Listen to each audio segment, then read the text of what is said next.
We are joined by Mr. Grant Welker at the Boston Business Journal, our partners here at WBZ. And it's been a little while since we've had the opportunity to talk about Market Basket. It doesn't mean it hasn't been on our minds, but there's been so many Mhm. other things in the news cycle. So now we're back because two longtime Basket executives have actually been let go. Joe Schmidt and Tom Gordon. Can you tell our viewers more about that? Sure. Yeah. These are two longtime executives, you put it well, who have been with the company for some 90 years combined. They've spent their whole career with the company.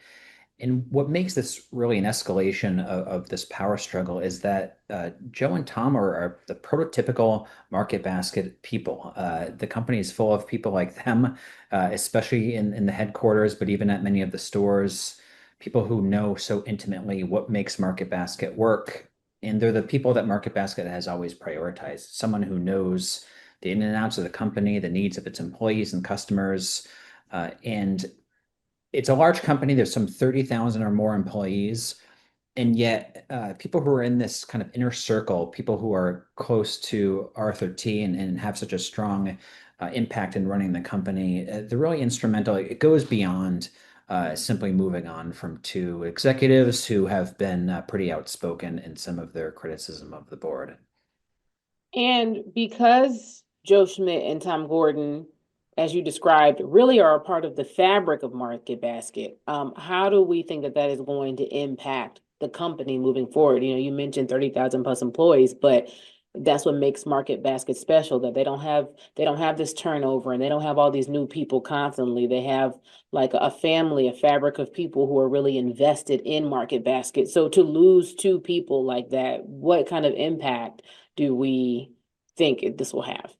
I think it's a serious impact. I think the board of directors and the three of sisters of Arthur T, who they represent, they know that public sentiment is going to be strongly on the side of Arthur T and his people. They see the public largely does. They see Arthur T and Market Basket as inseparable. You kind of can't have one without the other. Mhm. And if you're talking about the other three members of the board of directors, or if you're talking about the three sisters who are involved there as well, to the public, they're not Market Basket. And much of the public will see this as a risk of could Market Basket be harmed? The company that people have loved for so long for their good customer service and their low prices, any thought or any fear that that's at risk, people don't take kindly to. And so losing these two people, it is more, again, than just simply two executives being shown the door. They have had such a long time history. They are so close and so meaningful to Arthur T that we did see a long, strongly worded statement from him on Tuesday afternoon, just after their firing was announced, backing them and criticizing the board. And so for Arthur T to make that statement, knowing that it could put his future at a greater risk too, it's very much after a quiet period of almost 2 months from when Arthur T and Joe and Tom and a few others were put on leave. Now it's very much burning hot again. And I think in the beginning, when we first had this conversation, a lot of this was about, how this is like a family feud. How is this family feud going to impact customers? And now with and people's sentiment toward the company, and now having, two executives fired, it feels like we're seeing the impact of the family feud continue to grow outside of the family. Right. It really is.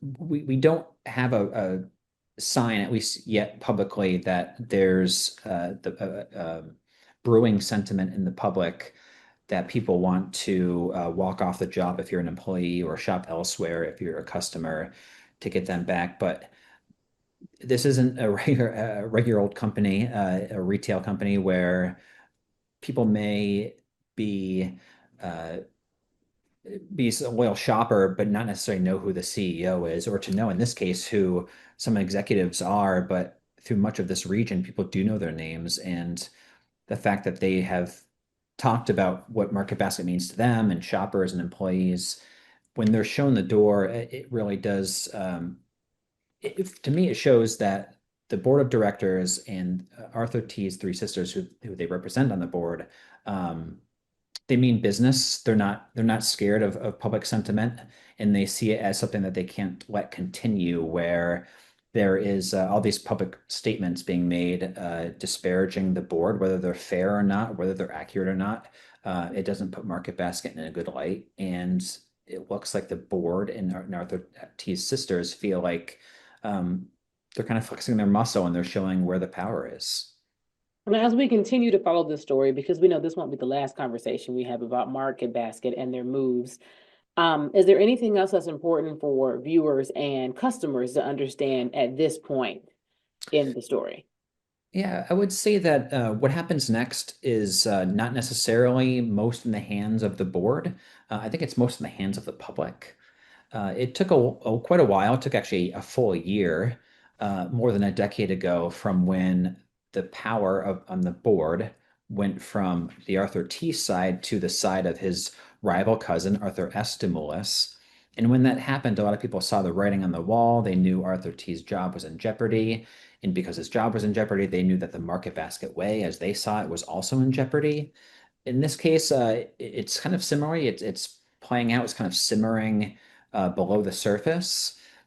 But whether people want to shop elsewhere or walk off the job, make those sacrifices as they did in 2014, there isn't that sign yet that we're there. But people feel strongly enough, and if they do feel like something is more imminent, we may start to see that, or it may be the case where, like in 2014, Arthur T is fired, and then that's when we really see the movement take place, not beforehand.